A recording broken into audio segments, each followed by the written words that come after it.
Assalamualaikum warahmatullahi wabarakatuh. Bismillahirrahmanirrahim. Kita masih melanjutkan materi kita tentang tayamum, yaitu pada halaman 51 wa faraiduhu arba'atu asya'a. Qala musannifur rahimahullahu ta'ala wa nafa'na bihi wa bi ulumihi fid dharaini amin ya rabbal alamin. Kali ini kita akan menjelaskan tentang kefarduan tayamum atau rukun daripada tayamum. Wa faraiduhu arba'atu asya'a. Adapun rukun-rukun tayamum ada 4 perkara. Rukun tayamum itu ada 4 perkara. Yang pertama ahaduha, salah satunya an-niyatu, niat. Yang pertama adalah niat. Wa fi ba'di nusakhil matni, dan dalam sebagian redaksi matan, dalam redaksi yang lain mengatakan arba'u khisalin, 4 bagian. Yang pertama niyatul fardi, niat fardu. Jadi ketika kita tayamum dengan cara niat fardu, niat kewajiban. Fa inna wa al mutayammimu al fardo, apabila orang yang tayamum niat fardu, wan nafla, dan niat sunnah, istabahahuma, maka dia niat diperbolehkan fardu dan sunnah. Maka dia niat diperbolehkan melakukan fardu dan sunnah. Awil fardo faqat, atau dia niat fardu aja,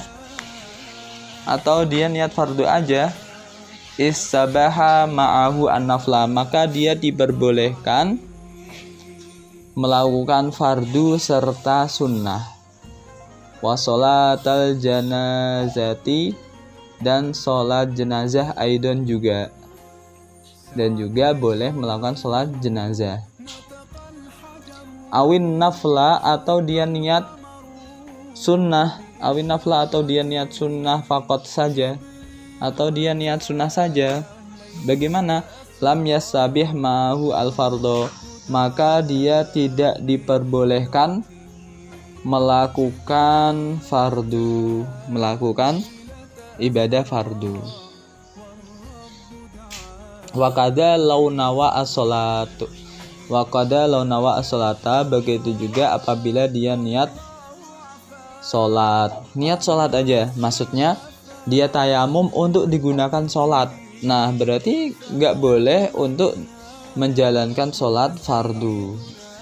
Nah, berarti di sini dalam niat tayamum itu dibagi menjadi beberapa hal. Ada kalanya yang niatnya untuk fardu dan sunnah, maka dia boleh melakukan fardu dan sunnah.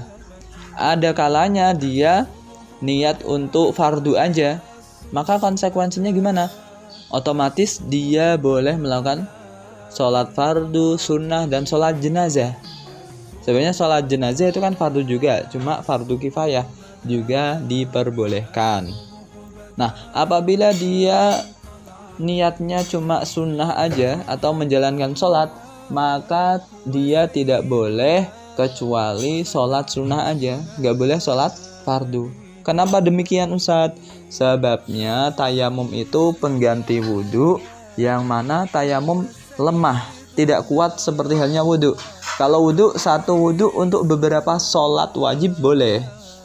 Namun kalau dalam tayamum itu cuma digunakan satu sholat yang wajib aja. Boleh untuk digunakan beberapa sholat sunnah, tapi sholat wajib cuma satu aja. Kemudian di dalam niat tersendiri itu mempunyai beberapa kriteria.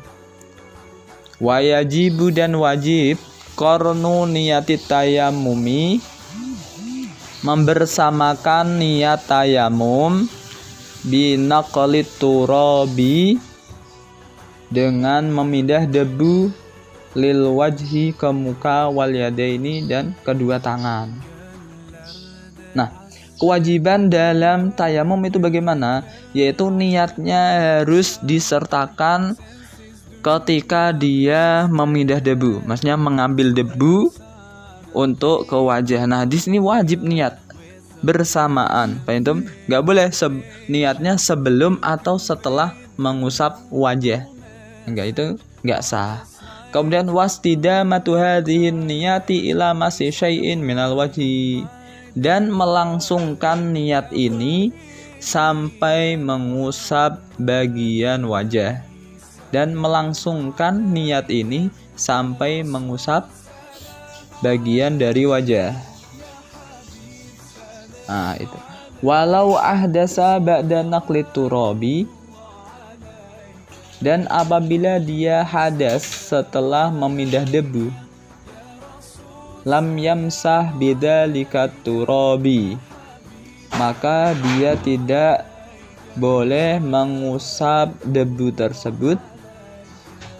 Maka dia tidak boleh mengusap dengan debu tersebut. Bal yanqulu ghairahu, akan tetapi dia mengambil debu yang lain.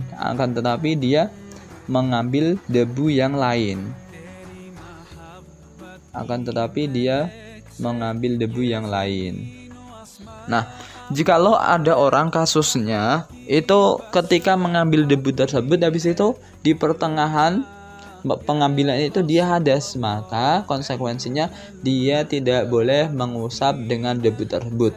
Akan tetapi dia harus memindahkan debu yang lain. Berarti apa? Mengambil lagi, habis itu diusapkan ke wajah, seperti itu.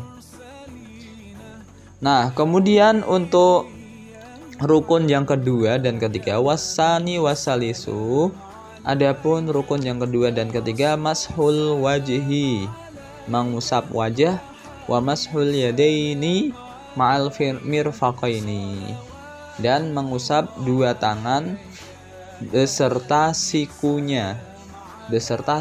Mengusap tangan beserta siku maksudnya apa? Dari ujung jari sampai ke siku. Nah, itu semua wajib diusapnya. Wa fi ba'di nusakhil matni, dan dalam sebagian redaksi matan, ilal mirfaqaini, sampai kedua siku. Kalau yang tadi yang awal kan mengatakan ma'al mirfaqaini. Kalau dalam kitab yang lain itu disebutkan dengan ilal mirfaqaini. Nah, kita lebih paham dengan redaksi ila kan. Ilal mirfaqaini, sampai kedua siku.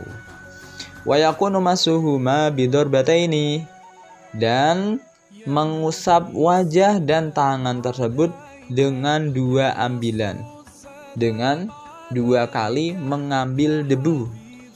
Gak boleh satu kali mengambil debu untuk wajah ya untuk tangan, gak bisa. Nanti ketika sudah digunakan untuk wajah nanti mustakmal, seperti halnya kita wudhu. Walau wadu'a yadahu ala turabin na'imin, dan apabila dia menaruh tangannya di atas debu yang lembut, debunya sangat lembut sekali kayak bedak, fa'aliqa biha turabu, maka debu itu menempel, min ghairi dorbin, dengan tanpa memukul, artinya dengan tanpa berusaha, tidak seperti itu, tidak sampai menepuknya, kafa, maka cukup. Cuma semisal kita ngoles aja, atau kita menaruh tangan ke debu tersebut sehingga debu tersebut bisa menempel ke telapak tangan kita, cukup. Artinya kalau kita memukul atau menepuknya jikalau debu tersebut sulit. Kemudian yang terakhir, warrabi'u, yang keempat, at-tartibu, tartib. Artinya tartib itu urut dari awal sampai akhir, dengan ketentuan yang sudah disebutkan, yang awal mana, yang kedua mana, yang terakhir mana, seperti itu.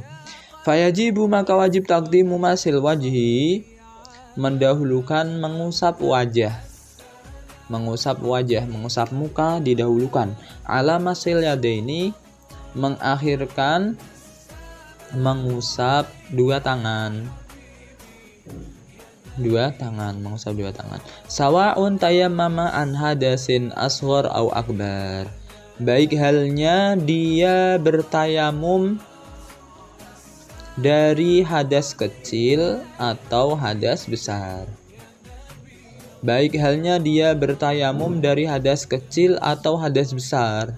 Nah, itu sama aja. Baik dia hadas kecil yang mana menyebabkan untuk wudhu, atau hadas besar yaitu untuk menyebabkan mandi, sama aja kita mengganti dengan tayamum dengan cara mengusap wajah dan tangan. Walau taraka at-tartiba lam yasiha, dan apabila dia meninggalkan tartib maka tidak sah. Ada orang tayamum kok tangan dulu, habis itu baru muka, nah berarti tidak sah. Wa amma akhdhut turabi lil wajhi wal yadaini, adapun mengambil debu untuk muka dan dua tangan.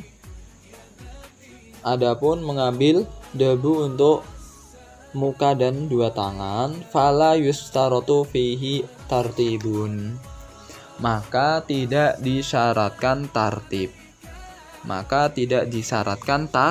Tartib. Gak harus. Semisal dia punya dua tangan, telapak tangannya itu lebar sekali sehingga satu telapak tangan bisa untuk mengusap wajah dengan seluruhnya. Habis itu tangan yang satu untuk mengusap dua tangan dengan keseluruhnya.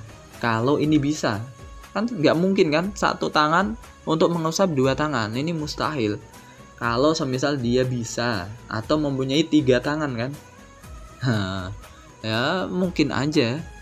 Nah, kalau bisa seperti itu berarti sah. Dalam mengambil debu itu nggak diharuskan tartib. Semisal orangnya menggunakan alat, kan bisa aja menggunakan alat seperti tangan. Habis itu apa? Diusapkan. Nah, cara mengambil debunya itu nggak harus urut seperti mengusap wajah dan tangan. Falau doroba biyadi daf'atan, maka jika dia mengambil debu dengan satu tangan sekali aja, mengambilnya dengan sekali aja seperti yang saya contohkan tadi, ala turabin, atas debu, wa masaha biyaminihi, dan dia mengusap dengan tangan kanannya, wajhahu untuk mukanya, wa biyasarihi, dan dengan tangan kirinya, yaminahu untuk tangan kanannya. Gimana ketika kasusnya orang mengambil debu sekali pukul, kemudian tangan kanan untuk mengusap wajah, kemudian tangan kiri untuk mengusap tangan kanannya, ini bagaimana? Jaza maka boleh. Ustadz, kan tangan yang satunya belum keusap, tangan kirinya belum keusap. Nah, kita otomatis ngambil lagi dengan tangan kanan. Dengan tangan kanan ini ngambil lagi, habis itu diusapkan. Atau semisal tangannya itu lebar sehingga cukup separuh telapak tangan ini untuk mengusap muka, yang sebagiannya lagi untuk mengusap tangan. Jikalau itu bisa digambarkan dan mungkin bisa juga, boleh. Nah, seperti itu. Ini adalah rukun atau kefarduan tayamum. Habis ini kita membahas tentang sunnah tayamum. Wasunanuhu, adapun kesunahan tayamum. Ai at-tayammumi, yaitu tayamum. Kesunahan tayamum itu bagaimana? Salah satu asya, ada 3 perkara. Ada 3 hal dalam kita menjalankan sunnah tayamum. Wa fi ba'di nusakhil matni, dan dalam sebagian redaksi matan salah suhisolin, dengan kata salah suhisolin, 3 bagian. Apa kesunahan tayamum? Yang pertama, atasmiyatu, membaca basmalah. Wa taqdimul yumna, dan mendahulukan yang kanan. Mendahulukan anggota yang kanan, minal yadaini, dari 2 tangan. Alal yusra, mengakhirkan yang kiri, minhuma, dari keduanya. Wa taqdimu a'lal wajhi, dan mendahulukan wajah yang bagian atas. Ala asfalihi, mengakhirkan yang bawah. Berarti ketika kita ngusap wajah dimulai dari atas, dari kening kita, habis itu diturunkan ke bawah. Yang terakhir, wal muwalatu, dan muwalah, berurutan. Wal muwalatu, dan muwalah artinya apa? Sambung menyambung, tidak ada pemisah. Wasabaqo, dan sudah lewat makna hafil wudu, maknanya dalam wudu. Nah, ini sudah dijelaskan dalam bab wudu. Wabakia, dan masih ada litayammumi, untuk tayamum, sunanun ukhra, kesunahan yang lain. Masih ada kesunahan yang lain, madkuratun fil mutawwalati, yang disebutkan dalam kitab yang panjang pembahasannya, penjelasannya. Minha, salah satunya, nazaul mutayammimi, seorang yang tayamum mencopot khotamahu, cincinnya, fidor batil ula, pada pukulan pertama. Artinya bagaimana? Orang yang tayamum ketika dia memukul pertama kali itu kan untuk wajah. Nah, itu cincin disunahkan untuk dicopot. Kenapa? Ya biar enak, biar ketika kita membasuh muka enak, cincin itu tidak menjadi penghalang. Itu ketika kita membasuh muka. Nah, ini hukumnya sunnah. Amasaniyatu fayajibu naz'ul khotami fiha. Adapun pukulan kedua kan untuk tangan kan. Adapun ketika tangan itu kan wajib untuk dibasuh semuanya. Maka dari itu pukulan kedua maka wajib mencopot cincinnya. Nah, kalau kita mengusap tangan berarti cincin wajib diusap. Nah, ini adalah ketika kita tayamum. Kalau kita wudhu bagaimana Ustaz? Kita memakai cincin. Itu hukumnya cuma sunnah untuk dicopot. Itu ketika cincin tersebut agak longgar. Artinya longgar itu bisa digerakkan atau bisa bergerak-gerak, longgar. Itu. Namun apabila kok cincin itu ketat, kalian memakai cincin yang ketat sehingga air tidak bisa berjalan dengan sendirinya, berarti wajib untuk digerak-gerakkan. Tidak wajib untuk dicopot ya. Wajib untuk digerakkan sehingga bagian kulit yang belum tersentuh air bisa tersentuh air. Nah, seperti itu. Kenapa kalau tayamum itu wajib dicopot? Sebenarnya kita kalau tayamum kita mengusapkan dengan sekali. Nah, takutnya ketika kita gerakkan itu tidak sempurna dalam pengusapan tayamum, gitu. Takutnya nanti ketika sudah tayamum itu kan debu, yang mana debu tidak bisa mengalir kecuali kita gerakkan tangan kita usapkan seperti itu kan. Adapun kalau air itu ketika kita alirkan itu otomatis mengalir sendiri. Makanya ini perbedaan antara tayamum dan wudu. Ketika tayamum wajib dicopot, ketika wudu kita wajib untuk menggerakkan saja. Itu kita wajib untuk menggerakkan cincin yang ketat. Kalau cincinnya tidak ketat berarti hukumnya cuma sunnah. Wallahu a'lam bishawab. Assalamualaikum warahmatullahi wabarakatuh.